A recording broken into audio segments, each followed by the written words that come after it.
Now more than ever, people need to go within and plug into that cellular memory, plug into divine source, detach as much as possible from the matrix.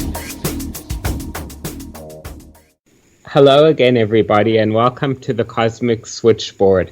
Our guest today is an independent historian, student of military history with an emphasis on intelligence, counterintelligence, and special operations. He has investigated alien abductions, the reptilian overlordship, and military abductions for over 25 years.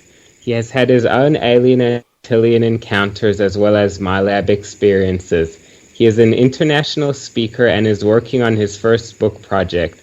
So without any further ado, here is James Bartley. Welcome, James. Thank you, Dean. It's a pleasure to be here, and I'm really looking forward to this interview segment with you.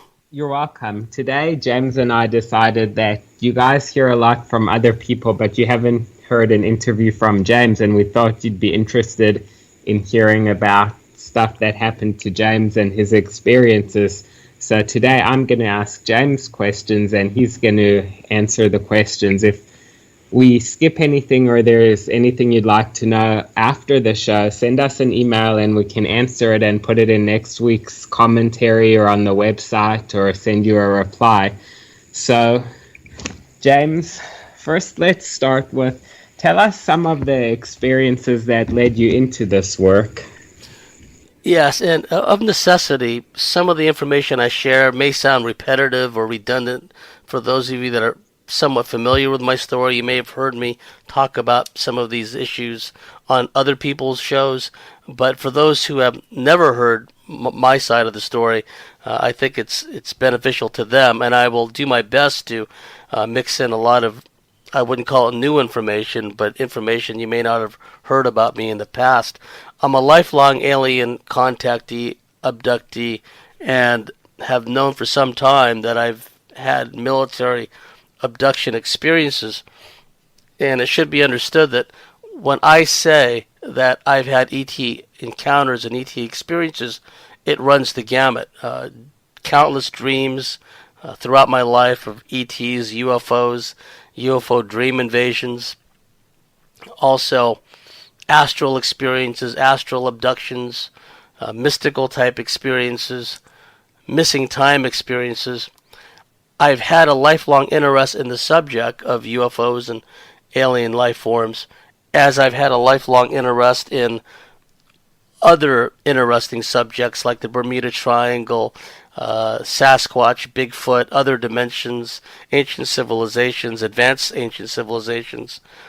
I've always had an interest, but I never realized I myself was having the experiences until 1990. Now, I suspected the subject matter of aliens and UFOs and alien abductions. On the one hand, I was very interested about learning as much as I could about it, but on the other hand, the interest level would reach a peak. It would plateau out, because when it came to personal encounters, abduction encounters, fear and trepidation would kick in. So growing up, I was familiar and aware of the broad outlines of the Travis Walton abduction story. That happened, I believe, 75? I would have been 11 years old. I remember reading about the Charles Hickson Calvin Parker abduction encounter in Pascagoula, Mississippi. That happened in 73. And then I read a book about that included that case. I think it was Ralph Blum's book, UFOs from Outer Space or something like that.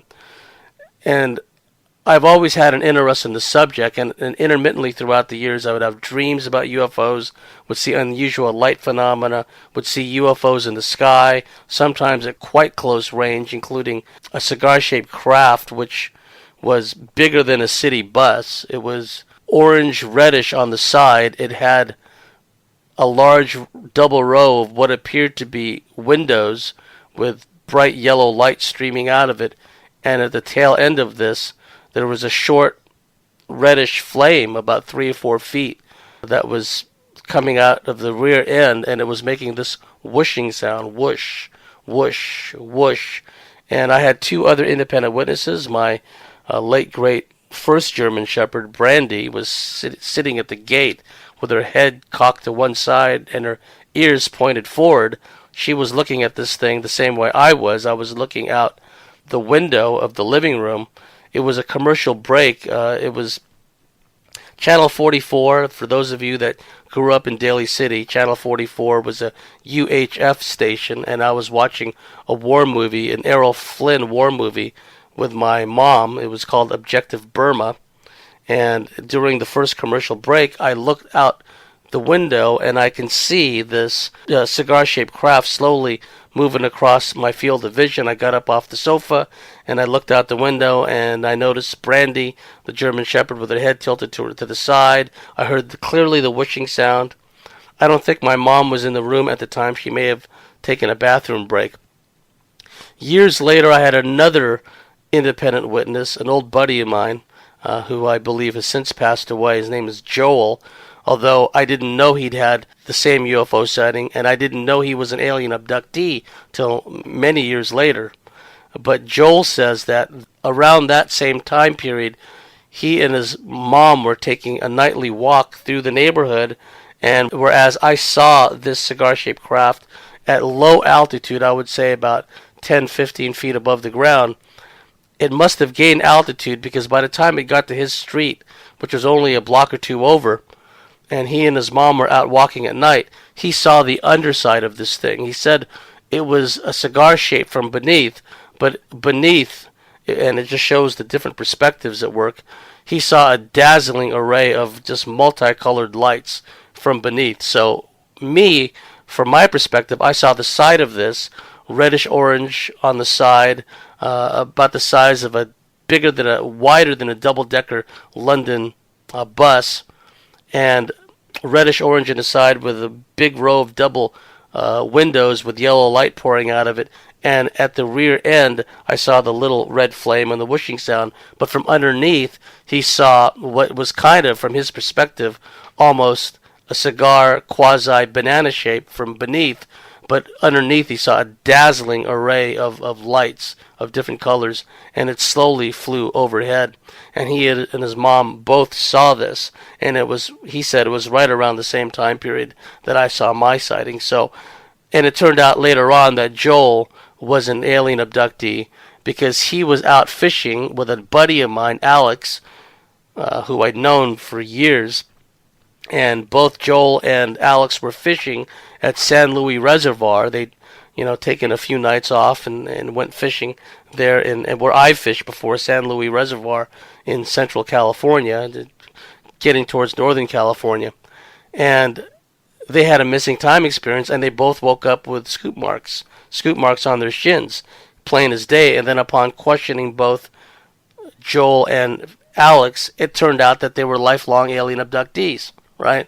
So it turns out that some of the buddies that I had, that I'd hung out with, partied with countless times, find out further down the track years later that they both had alien abduction experiences, and they lived within blocks of me, right? Growing up. I mean, in our formative years in San Jose, California, northern San Jose, California, not too far from Milpitas, the border, that was a high UFO activity area too.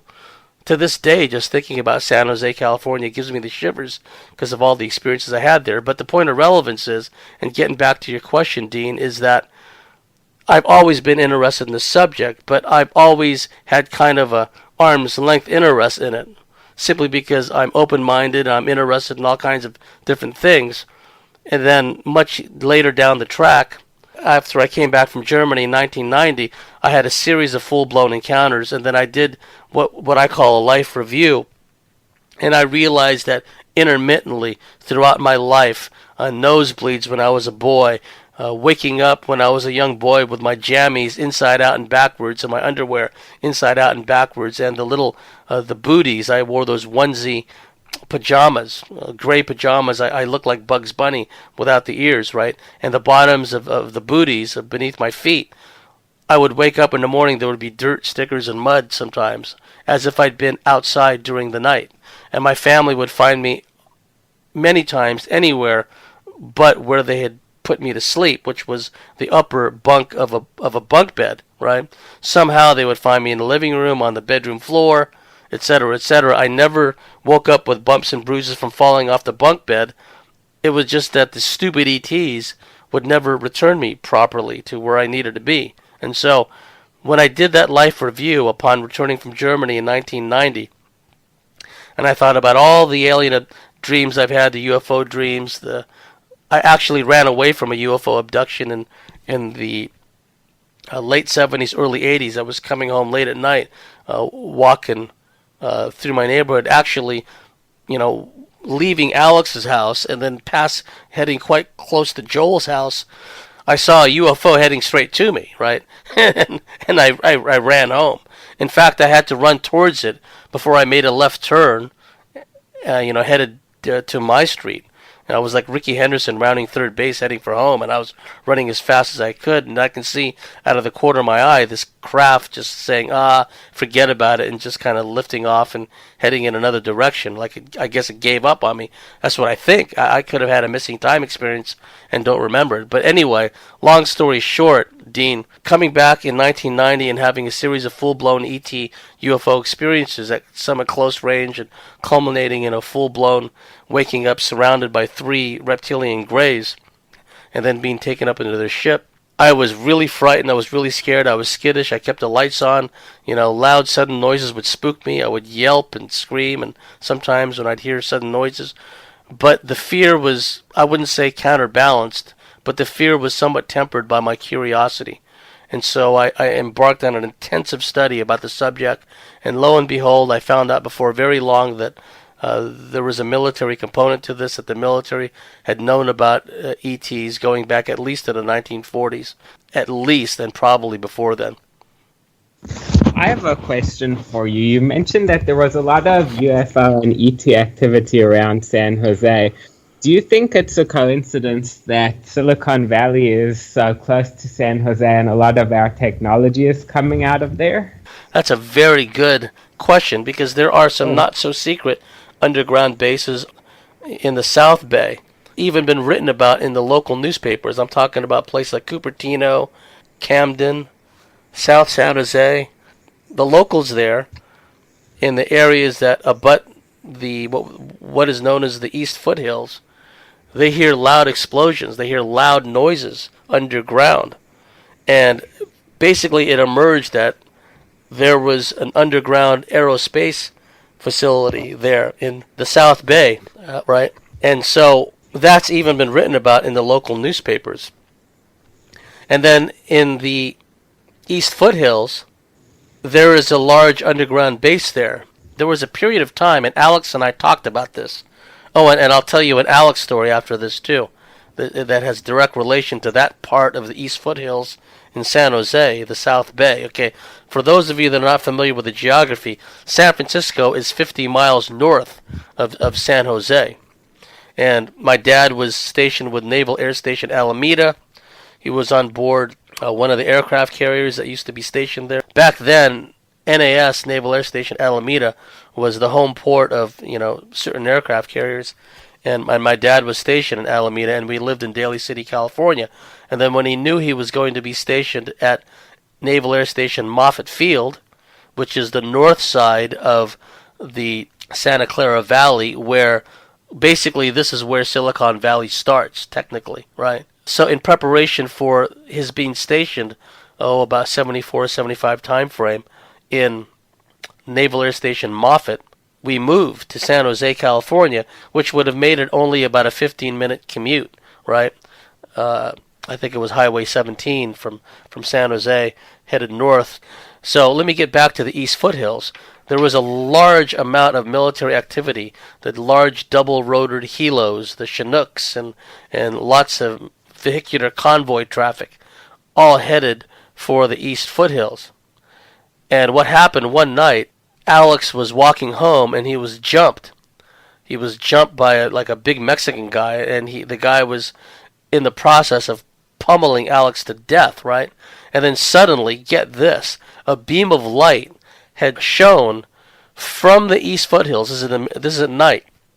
Shone from the East Foothills, and beamed all the way across from the East Foothills to North San Jose, where we lived, went right into his forehead, and a voice clearly said, "Get up and run."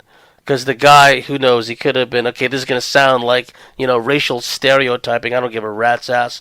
But who knows? The guy could have been on PCP. He could have just been, like a serial killer. You don't know, right? So Alex was knocked to the ground, and the guy was coming after him. The beam of light, this like bluish white beam of light, came from the East Foothill Mountains all the way into his head and said, "Get up and run." Right? And Alex, right, he got up and ran, and he got away from this nut job, right? And so, but that was the same place, the same general area where we were seeing all this military activity, double-rotored helos, large transports, smaller helicopters, etc., etc. There's a similar place, now that I'm on the subject, in East County, San Diego. If you start heading towards, beyond El Cajon, start heading towards Jacumba in Southern California, like from San Diego, and head eastbound, you know the direction I'm talking about, Dean, on Highway 8. Beyond this mountain range, secret military activity there. What was funny was when I worked at the air base at Naval Air Station North Island, this entrepreneurially minded officer, he was a commander. A lot of military people, they have businesses on the side because the military just doesn't pay enough, and he was into real estate. Took a series of panoramic pictures of this mountain range in East County, San Diego, out beyond El Cajon. And he brought it to our office in communications because we had a big Xerox Majestic printer there, and he asked for a series of copies. And as I'm making copies for this Navy commander, I noticed this big object, like in the background. I began zooming in, expanding the image over and over and over. Lo and behold, it's a huge flying saucer, right, hovering above the mountain range in broad daylight, right? That's another place similar to the East Foothills in San Jose. So I'm trying to paint a word picture to the listeners, okay? So it's 50 miles south of San Francisco, you have the Santa Clara Valley. And at the south end of the Santa Clara Valley, you have the East Foothills. And in the south end of Santa Clara Valley, you have communities like Camden, Cupertino. And in that area, there's a not-so-secret underground base where this official cover story is they were testing, if memory serves, boosters for rockets, which explained the loud explosive noises. Now, you asked about Silicon Valley, Dean, and what relevance it has to the ET connection. Well, the northern part of Santa Clara Valley is what we call Silicon Valley. It must be understood, dear listeners, San Jose and Santa Clara at one time was one huge orchard, right? Think about Luther Burbank, the geneticist who was like creating all these different strains of flowers, plants, and vegetables that previously not existed, right? Well, all that started in the Santa Clara Valley, San Jose. Back then, the place was just one big orchard. I used to walk home and just pluck apricots and nectarines and cherries off the trees and hide up in the cherry trees and munch out, right? Anyway, what happened was they started to build Silicon Valley adjacent and around Naval Air Station Moffett Field. Let me start with NAS Moffett Field. That's where NASA Ames is, NASA Ames Research Center, right? And also, according to the research of the late great Leonard Stringfield, NAS Moffett, if you're driving on, I don't know what they call it now, but they used to call it Highway 17, north or southbound, you see these huge hangars there at NAS Moffett. The reason there's huge hangars is because back in the day, when the U.S. Navy still had dirigibles, right, they used to store them there at Naval Air Station Moffett Field, which they would use for, patrolling the ocean and anti-submarine patrols, etc., etc. According to Leonard Stringfield, the Navy had stored a captured, recovered flying saucer or alien craft of some kind there in one of those big hangars at Naval Air Station Moffett Field. So you have NASA Ames Research Center there that shares the facility with Naval Air Station Moffett Field. And because of the base realignment and closure, what they call BRAC, Naval Air Station Moffett Field is now a federal airfield. Okay, so apparently, I guess the Navy doesn't use it or own it anymore. The federal government does. Now, Lockheed made a claim for that airfield as well because quite close, former NAS Moffett Field, Lockheed's Missile and Space Division, a very spooky place. It's the place where they build the spy satellites for the National Reconnaissance Office and the National Security Agency.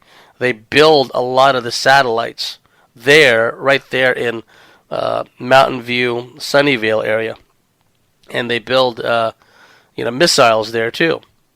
And Lockheed at one point tried to buy up some of the airfield there in order to fly out their satellites and fly in technicians.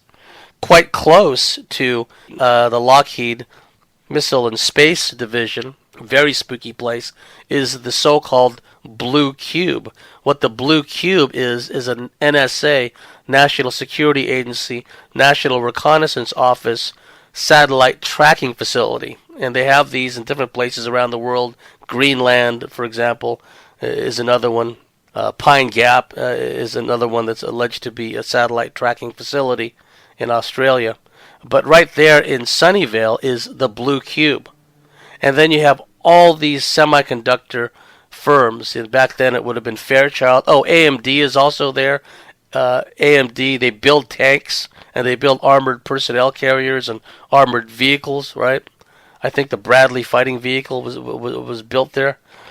And you just have all these corporations there. Fairchild, AMD, Intel. As a matter of fact, in Milpitas, I worked at a semiconductor firm where the product we made was the lead frames, and the lead frames would have multiple legs on it, and the silicon chip sits in the middle of the lead frame, right? And we made the lead frames for the space shuttle and just for a variety of other products, and we had RCA as customers, Intel, et cetera, et cetera. I mean, all the big Texas Instruments made lots of parts for them. So that was in the northern part of the Santa Clara Valley, which we now call Silicon Valley. And Silicon Valley's had a horrendous impact on the environment. I remember when I was a kid, you go into the creeks of San Jose, and there would be amphibians all over the place. There'd be frogs, tadpoles, salamanders, crayfish, eels. But what happened was Silicon Valley corporations began dumping a lot of their toxic swill into the canals and creeks and whatnot, and pretty soon all that wildlife died out. But getting back to your question, Dean, do I think that there's a connection between the ET presence in the South Bay and the fact that, well, Apple, another one, Apple Computers started there, right? IBM, Apple Computers, it's all there, right? So I do think there's definitely a connection, because it's been alleged, for example, that Apple Computers was passed on alien technology by the military-industrial complex, and they were asked to see what they can do with this technology. And I just did this commentary last week about AI, right? And how Apple is coming out with this new and improved AI, like we really need some more of it. The FPGAs are only made by a few companies, and Chinese can't knock them off. And same with the computer processors, and they're all coming out of that area. Yes, they are all coming out of that area. So if there's going to be a place where recovered alien technology, back-engineered technology, think of the late Philip Corso, Lieutenant Colonel Philip Corso, who claimed he was with Army Research and Development, and I have no reason to doubt him. All these blowhards in the field, people like Stanton Friedman and others, just say, oh, there's no proof, blah, blah, blah, quack, quack, quack, right? No, it makes perfect sense that they would cede this recovered technology to the corporations, because ultimately the corporations owned it anyway, because the corporations own the military. The Stanton Friedmans of the world, they can't figure this out, right? He made this one idiotic comment about, well, whatever nation controls alien technology will control the world. What nations? The powers that be don't see nations. The powers that be see only one global entity, which they are in control of. They don't think in terms of nation states. We do, because we believe in sovereignty and nationhood, etc., etc. And we used to have pride in our countries until the social engineers got involved. See, that's just an ignorant statement when he says the country, i.e., I guess he's thinking about the U.S., that controls alien technology will one day control the world. right? But as you know, it's got nothing to do with countries. So what they've done in order to create this artificial intelligence influence world is seed alien technology through the corporations, just as the late Lieutenant Colonel Philip Corso talked about. Okay, and I knew about Philip Corso before he became public with his revelations in his book because of my studies of special operations, black ops, of MIAs, missing in action, POWs that were left over, and long before Laos and Cambodia and Vietnam, there were so many that were lost and left over from the tail end of World War II and the Korean War.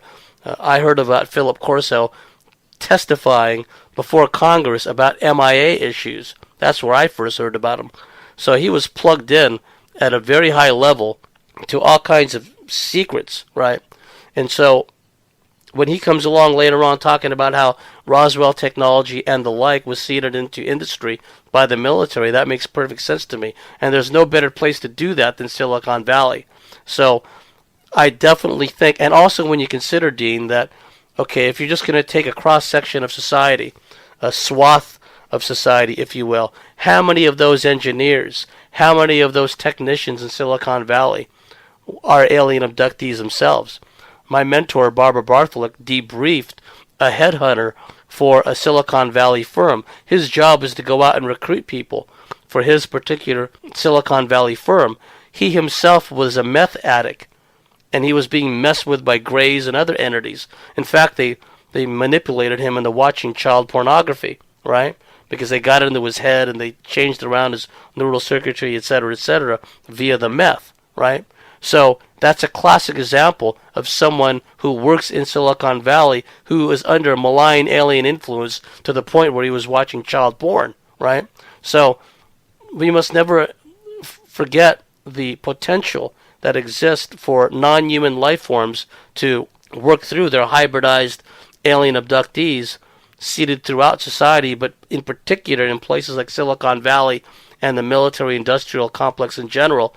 And there's no telling what kinds of ideas that would be implanted into these people's minds in muse-like fashion. So, yeah, long-winded answer, Dean. I absolutely feel that the growth of Silicon Valley has everything to do with this alien presence.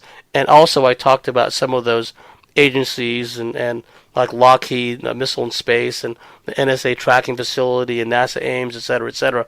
All those places at some level are deeply involved and or influenced by this non-human alien presence. That's very interesting. I mean, when you use your computer, you don't consider that the processor inside is alien technology. Yes, when you look at, for example, what Philip Corso mentioned, right? The things we take for granted today, the night vision goggles, actually was the result of analysis and back engineering of those black eye pieces that some of the ETs have over their eyes. They realized through analysis that those black eye pieces allowed the ETs to be able to see better in the dark, right? And also the recovered foil-like metals in the Roswell debris field, how it had tensile memory. It could be crushed up into a ball, and then you'd open your hand up, and then it would flatten itself out like water. And nowadays they have like alloys that have tensile memory. And then they talked about some of the tube-like things they found in the debris field, which sounds a lot like what you would call fiber optics today, right? And there are people out there, the cherry pickers, they come from all roads lead back to the Germans as far as advanced technology is concerned, which I think is nonsense, right? I'm not discounting the Germans had connections with ETs from Aldebaran, etc. I believe that's quite possible, indeed likely. But the notion that all this advanced technology, the Roswell craft, crash retrieval, etc., is all merely the recovery of German technology is patently absurd. And what the cherry pickers do is they look for in broad outline technology that the Germans were working on and say, oh, look, this is reminiscent to what they found in the Roswell debris field. Ergo, that must prove that was actually a German craft that was recovered in Roswell because the Germans were working on the same thing. Who's to say that the aliens weren't implanting similar thoughts to German engineers and German electricians, technicians, and engineers? And that doesn't explain away all the bodies that were found, living and dead, in Roswell as well as the unusual, strange nature of the technology. So, I just want to put to bed this, and people can believe whatever they want, right? But I look at credibility. Who has more credibility? The people that were at Roswell and at the various other bases, Wright Field, who'd seen alien bodies, who'd seen the alien technology, or these people that show up decades later saying that it was all a hoax, or it was some misidentification of a missile or some other nonsense. But anyway, yeah, Dean, I do believe that there's definitely a connection. Now, James, a lot of people who are just getting into this or who are first having experiences don't know whether they're having a dream, a nightmare, a spiritual encounter, some kind of astral thing, or an alien abduction. So how would somebody know if their experience is real and what it is? That's a very good question, Dean. I must qualify what I say next with the fact that the whole nature, the intended purpose behind screen memories, behind memory erasure, selective memory erasure, is precisely to keep us in the dark about all of this, not just alien abduction encounters, but also about military MILAB encounters, right? There's a lot of mind control and selective memory erasure and implanting of screen memories, etc., etc. So it's easy for one to say that one must be familiar with their own mind. But I believe that is the template, the baseline that we have to recognize, whether it's at the time or later on with the benefit of hindsight, what constitutes a regular dream, for example, and what constitutes a stage managed dream, a dream that's been inputted into one's own mind when asleep, right? Like I said at the outset, ET encounters run the gamut of physical, astral, dream experience, etc. So I'm going to kind of take it in turns talking about different aspects of it. Like, for example, most dreams, for people that are not lucid dreamers, they seem like, however fragmented our memories of them the next morning are, they seem like a series of juxtaposed images that go by in lightning sequence, which have no relevance or coherence. Some of the dreams may have an internal coherence where we seem to be somewhere, we seem to be doing something, we seem to be a group of people. There seems to be a plot, if you will, right? Other dreams are just like a collage of images, all juxtaposed one after the other and coming in lightning sequence. It's kind of like your brain or your mind is kind of slewing off all this stuff, whatever preoccupations we have during the day or, in that particular stage of our life. It's a way for us, our subconscious, to process a lot of things, right?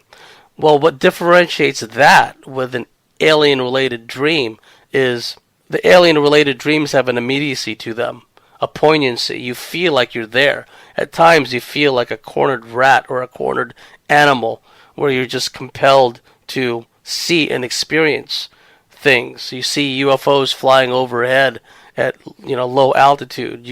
You're in your house. I had a lot of UFO-related dreams with my brother, my younger brother. And we would be in our house in San Jose, and oftentimes there'd be no furniture there, strangely enough. And we had a skylight above one part of our house, and we would see like lighted craft hovering or moving slowly right above the skylight, illuminating the roof, and light shining through the ceiling. And then we'd look out the windows out of the sides of the house, and we'd see like craft flying at low altitude, slowly circling the house. So we would have these dreams, he and I would have them alone, and he would also have his own dreams. But he would figure prominently in a number of my dreams when I was younger, where we're in a house and we're being besieged by low-flying craft in the middle of the night, and no one else is home. It's just us, right? And then there would be dreams that would have kind of a symbolic. Carl Jung talks about how he talks a lot about archetypes, Jungian archetypes, and how dreams can be an example of how archetypes manifest from our subconscious. And so what these, not just aliens, but I believe interdimensional, hyperdimensional beings of different types also work through symbols in our dreams, where they'll create a stage managed dream, an externally induced dream. It's of a very symbolic, stylized, theatrical presentation where we're shown a number of things, where these non human life forms, intelligence could be there and they could be showing us things, taking us places in the astral dreamscape, maybe even taking us to other dimensions, higher dimensions. And sometimes, like in one dream I remember, and by this point I'd long since realized that I can astral travel and that at times I could fly in my dreams. In this one dream, I found myself in, it was like a big stage set, but it was meant to give me the impression that I was outdoors at night. And if you remember the old cartoons with the Flintstones, how the backgrounds would always be the same. It would be like the same, stone houses, the same kind of Flintstones era buses and cars, and it was the same loop over and over and over in the background. It was similar to that, where I'd look up and there would be a series of craft flying through the sky slowly, and they had an internal light source that would kind of pulse, like a pulsing light source that reminded me of like a heartbeat for some reason. And they would glow from the inside, and they had this internal light source that pulsed, and they would be in different shapes, and it was like a black exterior, and this light source would pulse inside of them, giving me the impression these craft were actually real. But as I stood below and looked up and watched it, I realized it was the same craft over and over, like the same several craft of different shapes that would pass by in my field of vision. It was like they were just showing me something for some reason. So the point of relevance, Dean, is that, okay, that's clearly a dream where some external source was pumping these images into my mind to elicit a kind of an emotional, psychological reaction and response within me. And compare that to how the dreams are for most people, just a series of juxtaposed images that don't really have any coherence or any kind of internal consistency, right? So that's just the dreams. Now, as far as the physical experiences are concerned, what happens sometimes is, and many researchers have talked about this, we are left with physical after effects, physical marks, if you will. Like, one can have a dream about ETs coming into their bedroom and seeing like a bright light, or a light coming through a window, coming down through the ceiling, coming through the wall, and seeing. And the ETs manifest in a number of ways. They can come in like in a big glowing orb, and then the orb takes shape and turns into one or more little grays or little ETs. Other times you're just brought right through the ceiling. Well, it's happened to me many times, like floated right through the ceiling. But whatever the case may be, you may wake up with a fragmented memory of the experience, or it may manifest to you the memories in the morning as a dream, like, well, that was a crazy dream last night of these little beings coming in my bedroom, etc., etc. But there are at times telltale after effects.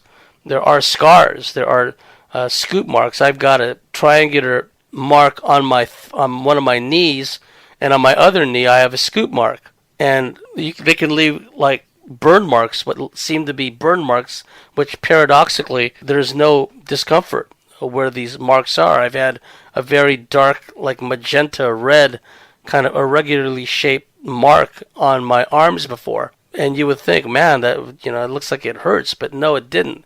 And then mysteriously, in a day or two, they were gone, and I've woken up with patterns, triangular marks, not only triangular shape marks, but a number of marks arranged in a triangular pattern.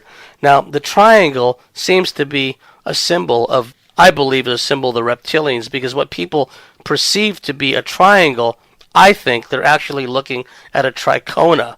And when you think of the ancient Hindu kalas and the Hindu cosmology, a tricona is what we would call an inverted pyramid or an inverted triangle. So when people look at this mark on their arm or their leg, oh, that's a triangle. Well, what if it's a tricona? And a tricona symbolizes the Kundalini serpent energy. Okay, tip there, right? So, look up that term, Trikona. And so one can find after effects, marks. And also there's the fact that sometimes you're physically missing, right? Someone will go into your bedroom, knock on your bedroom door, and you're just not there. It's because the ETs have come and taken you away. They've floated you through the ceiling, and floated you through a window, opened up a portal, or just teleported you right out of there, right? So there's a number of ways people can determine if something's really going on. But your question about the screen memories is important too, because it goes back to knowing your own mind, right? Okay, what constitutes like a regular dream, and what constitutes a more elaborate, stylized, highly symbolic, externally imposed, stage managed dream. And it's the same way with the screens, right? Because sometimes what they do with the screen memories, Dean, what they do is they have a way of plugging into our information field, our memory banks, if you will, and knowing the people, the animals, the places you've been, that you've interacted with, people, places, and things, right? So what they used to do with me, because I've had dogs, different stages of my life. What they would do is they would make me think I was playing with one of my dogs in the past. For example, my third German Shepherd, Mac, right? The reptilians would have him come into my dream, or the image of Mac, and it was what I call a stage managed dream. I'd be playing and wrestling and rolling around on the ground with Mac, but really what it was a means by the reptilians to explain away the part of my mind that was still conscious, the physical sensations I was feeling, because they were touching me, prodding me, rolling me around. And so they created this dream theater in my mind of, me playing with Mac, which explained the physical sensations, the sensate, tactile feelings, right? And then on another occasion, and I knew that wasn't Mac because, I was petting Mac, and then at one point, I stroked Mac's fur in a certain direction, and I felt scales. I said, "Oh, shite," right?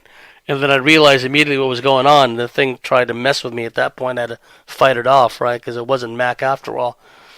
On another occasion, and I think the Greys may have been doing this, they created this dream scenario where I was with a whole bunch of little puppies, and these puppies were just dogpiling me. They were like jumping all over me and rolling over me, and playfully kind of like nudging me and tickling me, etc., etc. But what was really going on, the ETs, whoever they were, I have this third eye vision of them being Greys for some reason. The dream image of the little puppies jumping all over me and wrestling and rolling around with me on the ground, it was meant for me to confuse, to not realize what the real touching and what the real rolling over was all about. But what the ETs were doing were rolling me around. They'd roll me on my side, they'd roll me on my tummy, they'd roll me on my back. But in the dream, I was having all these little puppies crawling all over me, right? It's just a means to explain away, again, the physical sensations of being touched, of being rolled over, etc., etc. And they will do this with little kids. You can have a dream of like a little, you're playing with a little kid, the kid's jumping in your arms, you're carrying the kid piggyback on your back and having a grand old time. But really, it's just to explain away, so to speak, the sensations you're feeling. Make you think you're having a dream, playing with your child, playing with your neighbor's child, or your sister's child, your niece, whatever, right? But really, there's some little ET touching you, right? Touching you, rolling you over. They'll combine the imagery in the stage managed dream with the physical sensations to make it seem like it's just a dream that has, like a physical, tactile, sensate aspect to it. And so that's another thing people have to be aware of. And also the screens that they use, like a very common screen is owls in the dreams or the actual abduction experiences, or beings with large heads and large eyes, right? Be it like cows or moose or chimps, baboons, etc., right?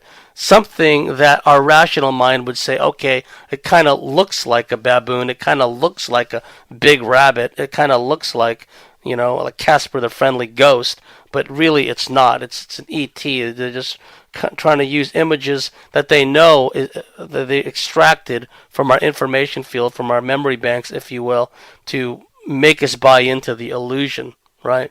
Like, for example, I once had a memory come back to me of what may have been an actual abduction, which which came to me. I can't remember at this moment if it was in a dream or if it was like a sudden like memory that came into my mind. But what happened was I had this memory all of a sudden come over me that I'm driving along at night, and suddenly the car I'm driving, which I actually owned that car at the time, right? It was a little 5 speed. In the dream or the memory, I can't really remember what it was. Suddenly the whole car is lifted up off the ground in the middle of the night. I'm driving along a road at night, and suddenly the whole car is lifted up in the air, and I start screaming my head off, right?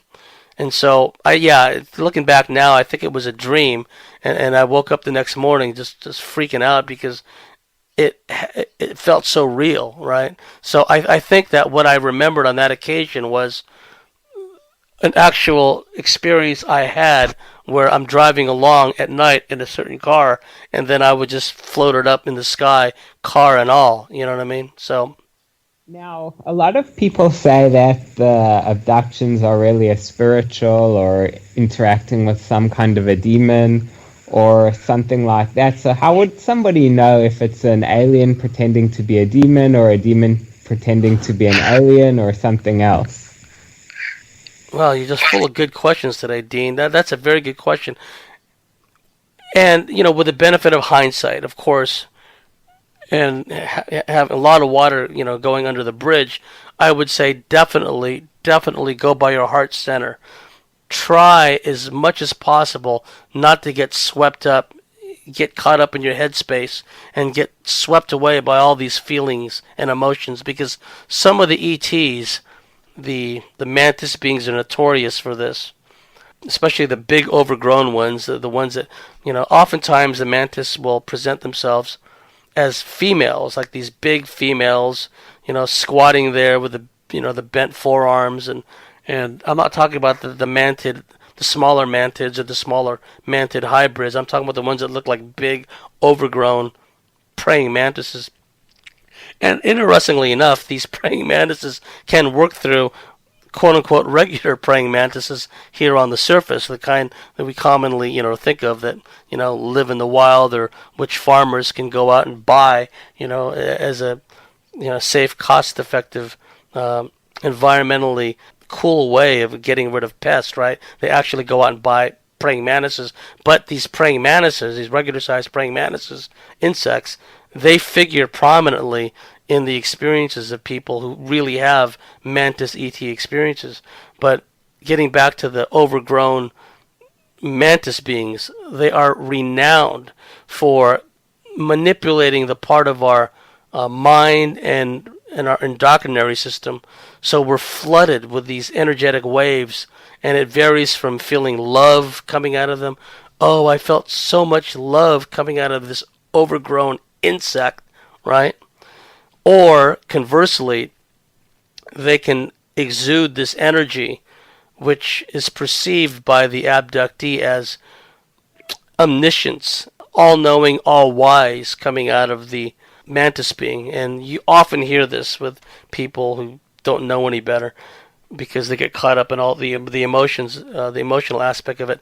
They'll tell you, I felt such wisdom and such knowledge and such love coming out of this overgrown bug, this mantis being, right? But really, it's just a manipulation. It's just an illusion. It's just the entity utilizing either its superior brain power or technology to manipulate our physiology, our endocrinary system, our glandular system, our neurology, and make us think that it's just full of love and full of wisdom, right?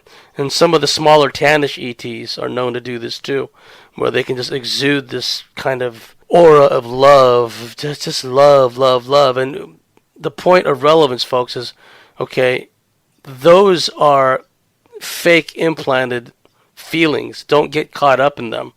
Go with what your heart center tells you. And say, even if you get caught up momentarily in the midst of the experience with the whole, all the love bombing, right? Afterwards, you can sit and ask yourself a simple yes no question. Were those entities deceptive? Were they making me feel all this, lovey-dovey stuff? And you tune into your heart center, and your heart center will tell you. It'll give you a simple yes no answer. A discordant kind of, feeling in your heart center is a no. A pleasant kind of heart energetic sensation is a yes.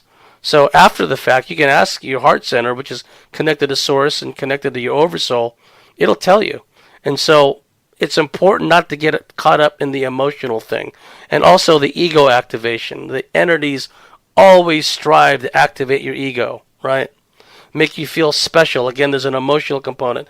And if you're someone who's come from a shame base, as we just about all of us have, a shame based background, and maybe there's been a lot of trauma, unremembered trauma from previous ET abductions, etc. And also if there was trauma, psychological and physical trauma from your upbringing, whether it was from abusive narcissistic family members, abusive narcissistic people outside of the family, whatever the case may be, all of that will work against you. And so when the ETs come along and try to activate your ego and tell you you're special and pat you on the head and leave you with feel good memories, right? There should never be an incongruent aspect to it. Because what happens sometimes, what I've observed with these people who only believe they've only had positive encounters with positive ETs is when one starts mentioning negative ET encounters, and oh boy, don't mention reptilians around, the love and lighters, because just the subject matter, the reptilians, triggers the hell out of them. That is a red flag. If they're as grounded and centered and heart-centered as they claim to be, it will not derive a negative reaction. Oh, don't talk about that. That's too negative. Or I don't believe reptilians exist. Or you're just a fear-based person. That's outward projection from people that have been severely damaged and traumatized and haven't worked with their inner shadow and have not processed all that trauma, right? So that is a red flag if they start acting out and responding negatively. And also there are more subtle ways they can respond, like you start talking about alien abduction experiences, the painful medical procedures and the psychological mucking around they do, the alien love bite, etc., etc. They either get agitated or they reach for a cigarette and light one up, or they get up and walk away, they start falling asleep. Okay, those are all triggered program responses. Warm and fuzzy ETs wouldn't program people to respond in that way, so that's a red flag. And also, before this first segment is over, another aspect of this is the importance of listening to one's own self. I talked about the heart center, right? But we do pick up energies. We do detect energies with our energetic field, with our physical body. And so we have to start to learn what our body, physical body, and what our energetic body and what our heart center is trying to tell us. If we feel a discordant rumbling in our solar plexus, we need to pay attention to that. If we start to get a prodromal feeling, like as it gets closer to nightfall and we're getting ready for bed, we start to feel anxious and start to feel anxiety, start to feel nervous, we need to pay attention to that. It may mean that these ETs, these negative ETs, are tuning into us and maybe coming for us and try to abduct us or manipulate us. And it must be understood, folks, that a lot of these abducting ETs will abduct us and mess with us right in our own bedrooms. Like the David Jacobs of the world, and hammer you repeatedly with notions of you driving along at night and they're abducting you, etc., and seeing aliens next to your parked car. Well, that happens too, but just as often they'll mess with you in your own bedroom. So if you do encounter beings and you're curious as to their intentions, right? The craft of intelligence is determining the intentions and capabilities of a foe or a potential foe. So if they're love bombing you, if they're trying to make you feel special and activate your ego, all of those are red flags. On the other hand, if these are ET races that are trying to help you when you're going through like periods of crisis, that are reminding you of some kind of destiny, or trying to remind you that your experiences with negative ETs are real, but they're not the only ETs out there, that there are good ETs. These good ETs will show you symbolic imagery in the dreams. They will take you on higher dimensional excursions and show you things. But again, you have to be discerning because negative ETs will do the same thing. So you have to ask yourself, after all is said and done, well, that really interesting mystical experience I had last night, was that with good ETs, bad ETs, or what's the deal? Go within, ask your heart center to come up with an energetic yay or nay answer, and it'll let you know. And also, there are certain grounding tools you can use, like certain tensors and certain stones like hematite. When you work with them, they're very good at keeping you embodied, keeping you grounded, and that helps you to plug into your heart center even more. So I hope I answered your question there, Dean. You did, and I think we're running out of time in this hour, but before we get into the second hour and maybe also a little bit afterwards, can you talk a little bit about the artificial intelligence matrix aspect to everything? Because a lot of people feel like we're living in some kind of a matrix reality with artificial intelligence coming in. So tell us what you think about that. Well, it's real. It's unfortunately very real. Being a podcaster, I've had to deal with a lot of this where my recording software was interfered with, where the recordings, which I thought were pristine and perfect at the time of recording, later on when I get down to editing and working with it and turning them into movies on YouTube, I find out they're all messed up and in some cases unsalvageable, where it would just, even if I spent hours and hours and days trying to salvage these recordings, they still wouldn't sound professional or sound good, and it would just be like an earache to listen to. We just talked about Silicon Valley, and we talked about how the potential exists for at least some of those engineers, some of whom are alien hybrids to begin with, right? Plugged into this hive consciousness, that they're coming up with all these great ideas for what at least the ostensible purpose is to make life easier for us, in the form of advanced intelligence, artificial intelligence, technology, interfacing with our technology, with our equipment, with our machines, in theory, making life easier for us. I was just reading an article the other day, Dean, about how drivers will be obsolete for cars. That, if they decide to go in a certain direction with motor vehicles, it'll be an onboard computer that drives cars nowadays or in the future. That's one potential future, but that is tinged with all kinds of risk, all kinds of potential further intrusions upon our personal sovereignty. Because what if somebody gets into their car one fine day and then next thing you know the car is driving them to some detention, brainwashing, artificial intelligence center, right? And they come out looking like a Borg or something. I mean, the potential exists for all of the above, because nanotechnology being what it is, because so many of these weapon systems, is what I regard them as, artificial intelligence, is binary and multiple weapons platforms all working in unison.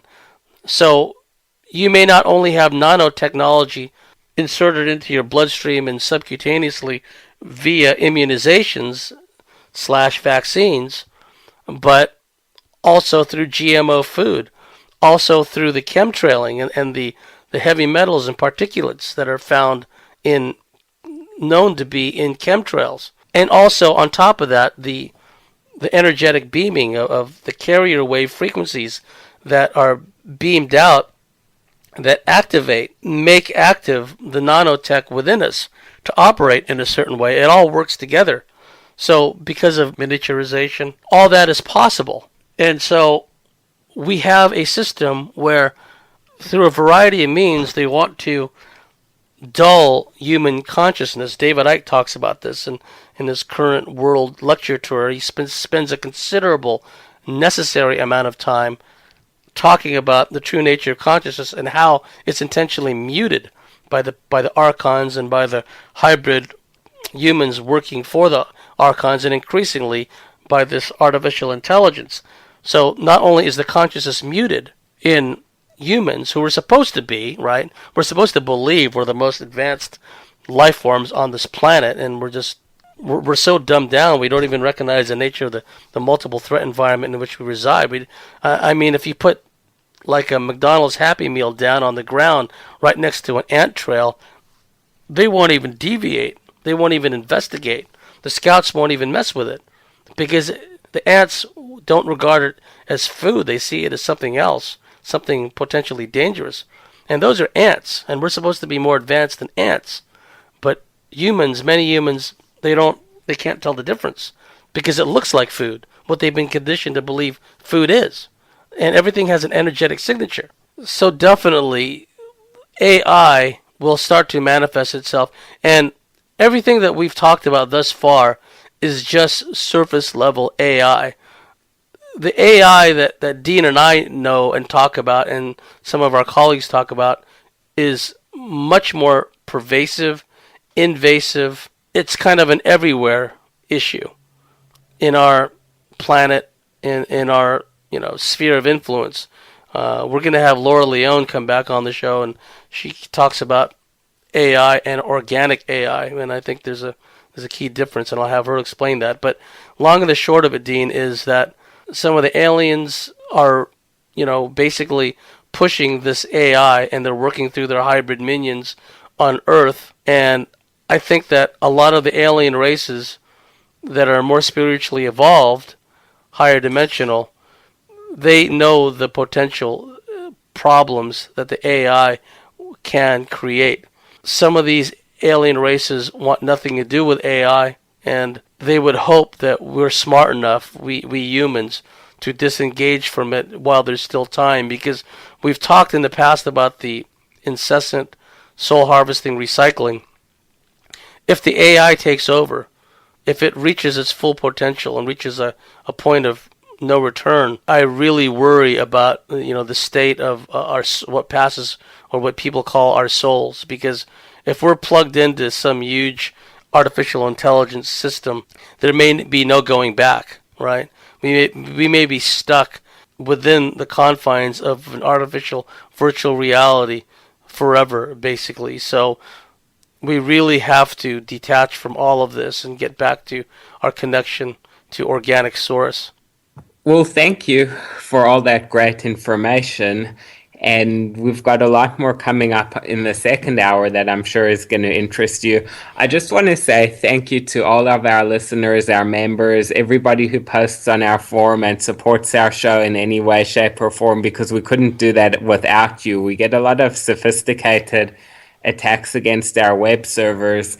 And without the support from our listeners, we just wouldn't have the time or the motivation to keep this show going. So I just wanted to thank everybody who listens and visits our website. So we'll see you on the next side for the next hour of this interview.